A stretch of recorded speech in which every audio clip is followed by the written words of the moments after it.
చిరుత జింక నీతి కథ. ఒకానొక అడవిలో రకరకాల జంతువులు నివసిస్తుండేవి. ఒకరోజు ఒక లేడిపిల్ల ఆహారం కోసం తిరుగుతూ తిరుగుతూ దారి తప్పి పక్క అడవిలోకి వెళ్లిపోతుంది. ఆ అడవిని చూసి, అరే, ఇది వేరే అడవిలా ఉంది, నేను దారి తప్పి ఈ అడవిలోకి వచ్చేసానా ఏంటి అని ఆశ్చర్యపోతుంది లేడి. అది నడుస్తూ నడుస్తూ వెళ్తుండగా దానికొక జింక కనిపిస్తుంది. ఎవరు నీవు? నిన్నెప్పుడు ఈ అడవిలో చూడలేదు. అడవికి కొత్త? అవును, నేను దారి తప్పి ఈ అడవికి వచ్చాను. అయితే జాగ్రత్త, ఇక్కడ క్రూర మృగాలు ఉన్నాయి, వాటి కంట పడ్డావంటే అంతే సంగతులు అని హెచ్చరించి అక్కడి నుండి వెళ్లిపోతుంది జింక. లేడిపిల్ల పరిగెడుతూ పరిగెడుతూ ఒక చెట్టు క్రింద గాఢ నిద్రలో ఉన్న చిరుత తోకను తొక్కుతుంది. చిరుత వెంటనే నిద్ర నుండి లేచి, ఎంత ధైర్యం నీకు, నా తోకనే తొక్కుతావా అంటూ లేడిపిల్లను వెంబడిస్తుంది. లేడిపిల్ల భయంతో పరిగెడుతూ పరిగెడుతూ తన అడవి దారి వైపు వెళ్తుంది. చిరుత కూడా లేడి వెంబడ పరిగెడు తీస్తుంది. లేడి ఎంత పరుగు తీసినా తన ప్రాణాలను కాపాడుకోలేకపోతుంది. చిరుత దారిలోనే లేడిని చంపేస్తుంది. చిరుతకు ఆ కొత్త అడవి చాలా నచ్చింది. ఆ అడవి ఎంతో పెద్దగుంది. అడవిలో చాలా జింకలున్నాయి. వాటిని చూడగానే చిరుతకు మనస్సు పొంగింది. చిరుత జింకలను ఒక్కొక్కటిని తినేస్తుంది. అది చూసిన జింకలకు మనమందరం ఆపదలో ఉన్నామని, ఎలాగైనా చిరుత బారి నుండి తమ ప్రాణాలను కాపాడుకోవాలని నిశ్చయించుకొని సమావేశమయ్యాయి. జింకల రాజు మిగిలిన జింకలతో, మనం ఏదో ఒకటి చెయ్యాలి, లేకుంటే చిరుత మనల్ని చంపేస్తుంది. ఆ మాటలు విన్న చిన్న జింక, మహారాజా, నా దగ్గర ఒక ఉపాయం ఉన్నది. మనం 15 రోజుల వరకు పొదలోనే దాక్కుని ఉండాలి. బయటకు అస్సలు రాకూడదు. అప్పుడు చిరుతకు ఆహారం దొరకదు. అది 15 రోజుల వరకే ఆకలితో ఉంటుందట. మనం 15 రోజులకు పైన ఆకలితో జీవించగలం. కావున 15 రోజుల తర్వాత చిరుత ఆకలి తట్టుకోలేక తిరిగి వెళ్లిపోతుంది అని చెబుతుంది. అక్కడున్న జింకలన్నీ ఆ ఉపాయానికి సరేనని పొదలలో వెళ్లి దాక్కున్నాయి. చిరుత అడవంతా తిరిగినా ఒక్క జింక కనిపించలేదు. దాంతో చిరుత అడవిలో నుండి తిరిగి వెళ్లిపోతుంది. అది చూసిన జింకలన్నీ చిన్న జింకతో, అరే వా, నువ్వు మా అందరినీ కాపాడావు. నీ సలహా చాలా బాగుంది అని మెచ్చుకున్నాయి. కథలోని నీతి ఏమిటంటే, తెలివివంతులు ఎవరైనా కావచ్చు, చిన్నవారైనా పెద్దవారైనా. సింహం 4 ఆవులు నీతి కథ. అనగనగా ఒక అడవిలో 4 ఆవులు కలిసిమెలిసి ఉండేవి. ఒకే చోట మేత మేస్తూ స్నేహంగా జీవిస్తుండేవి. ఆ ఆవులు ఎక్కడికి వెళ్లాలన్నా కలిసికట్టుగా వెళ్లేవి. సంతోషాన్నైనా కష్టాన్నైనా కలిసే పంచుకుంటూ ఆనందంగా గడిపేవి. ఒకరోజు అడవిలో మేత మేస్తున్న 4 ఆవులను అటుగా వచ్చిన సింహం ఒకటి చూసింది. ఆహా, ఈ రోజు నాకు భలే మంచి విందు భోజనం దొరికింది అని నవ్వుకుంటూ ఆవుల దగ్గరకు వచ్చింది. సింహం తమ వైపు రావడం గమనించిన ఆవులు ఏ మాత్రం భయపడకుండా నిల్చున్నాయి.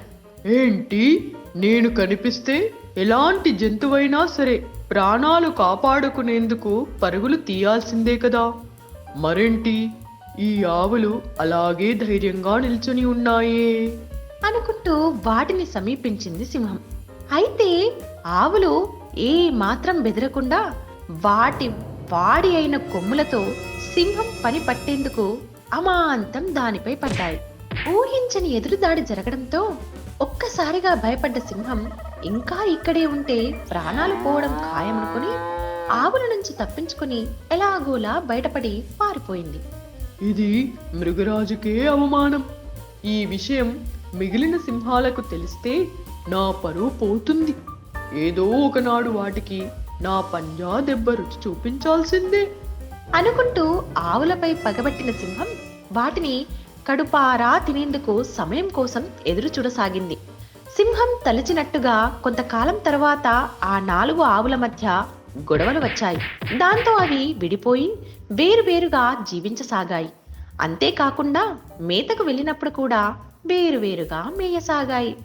ఈ రోజు కోసమే ఎదురు చూస్తున్న సింహం దూరంగా మేత మేస్తున్న ఆవులను చూసి, నా పంట పండింది. 4 ఆవులు కలిసికట్టుగా దాడి చేస్తే నా ప్రాణాలు హరీమనడం ఖాయం.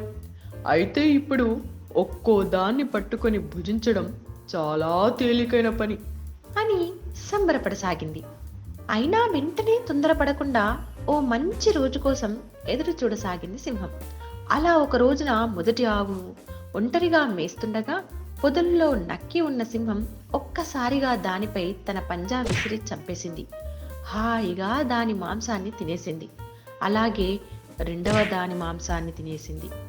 3 దాని మాంసాన్ని తినేసింది. 4 ఆవులను కూడా దాడి చేసి చంపి తినేసి తన శపథం నెరవేర్చుకుంది. కథలోని నీతి ఏంటంటే, విడివిడిగా జీవించి ఆపదలను కొని తెచ్చుకోవడం కంటే కలిసిమెలిసి జీవించడం మంచిది. అందుకే మన పెద్దలు కలిసి ఉంటే కలదు సుఖం అని అన్నారు. గుర్రం కోరిక. రామాపురం అనే ఊరిలో రామయ్య అనే రైతు దగ్గర ఒక గుర్రం ఉండేది. ఆ గుర్రం నివసించే కొట్టం ప్రక్కనే ఉన్న చెట్టు మీదకు ఒక పావురం వచ్చి వాలింది. పావురం చాలా సేపు దిగులుగా కూర్చోవడం చూసి గుర్రం దాన్ని పలకరించింది. ఏమైంది మిత్రమా, ఎందుకు చాలా విచారంగా ఉన్నావు అని అడిగింది గుర్రం. ఏం చెప్పమంటావు నా కష్టాలు, అన్నీ ఇన్ని కావు. ఎంతో శ్రమతో ఒక చెట్టు మీద గూడు అల్లుకున్నాను. ఒక పెద్ద గాలివాన వచ్చి ఆ గూడు కాస్త పడిపోయింది అంటూ ఎంతో బాధగా చెప్పింది పావురం. బాధపడకు, నా కొట్టంలో ఎంతో జాగా ఉంది. నువ్వు అందులో గూడు కట్టుకో. ఎంత పెద్ద గాలివాన వచ్చినా భయం లేదు అంది గుర్రం. పావురం గుర్రం కొట్టంలోనే ఓ మూల గూడు కట్టుకోసాగింది. కర్ర పుల్లల కోసం పావురం అటు ఇటు బుర్రు బుర్రుమని ఎగిరేది. పావురం ఎగరటం చూశాక గుర్రానికి తనకు కూడా రెక్కలుంటే ఎంత బాగుండునో అనే కోరిక కలిగింది. గుర్రం విచారంగా ఉండటం పసికట్టింది పావురం. ఎప్పుడూ ఏదో ఆలోచిస్తూ కనబడుతున్నావు, ఆరోగ్యం బాగోలేదా? నువ్వెంతో అదృష్టవంతురాలివి. దేవుడు నీకు రెక్కలిచ్చాడు. ఎంతో ఆనందంగా స్వేచ్ఛగా గాలిలో ఎగురుతూ ఉంటావు. నాకు కూడా రెక్కలు కావాలి అనిపిస్తుంది అంటూ తన బాధను పావురంతో వెళ్ళబోసుకుంది గుర్రం. గుర్రం మాటలు విని పావురం చిన్నగా నవ్వింది. మిత్రమా, ప్రతిరోజు నేను నిన్ను చూసి నువ్వు ఎంత అదృష్టవంతురాలివని అనుకుంటూ ఉంటాను.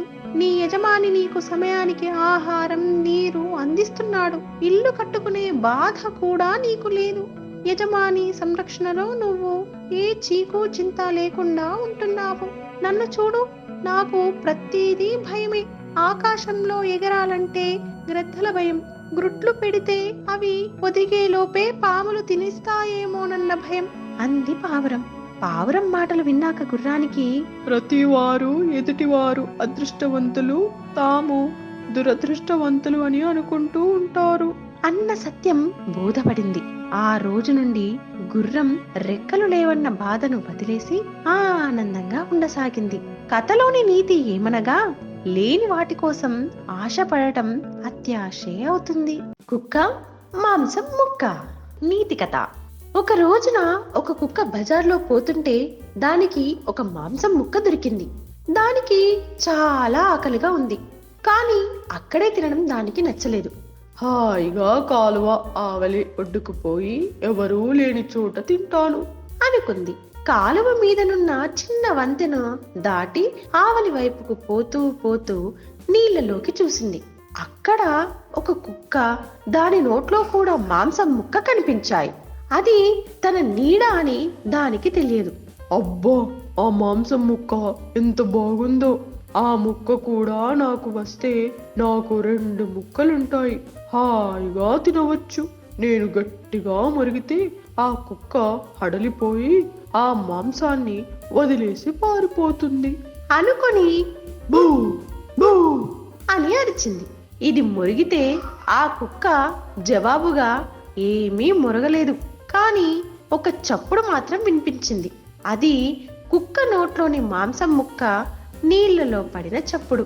అయ్యో, లేని దాన్ని నమ్మి ఉన్నదాన్ని కూడా పోగొట్టుకున్నానే అంటూ ఏడుస్తూ కూర్చుంది. కథలోని నీతి ఏమంటే, లేని దానికి ఏడిస్తే ఉన్నది కూడా పోతుంది.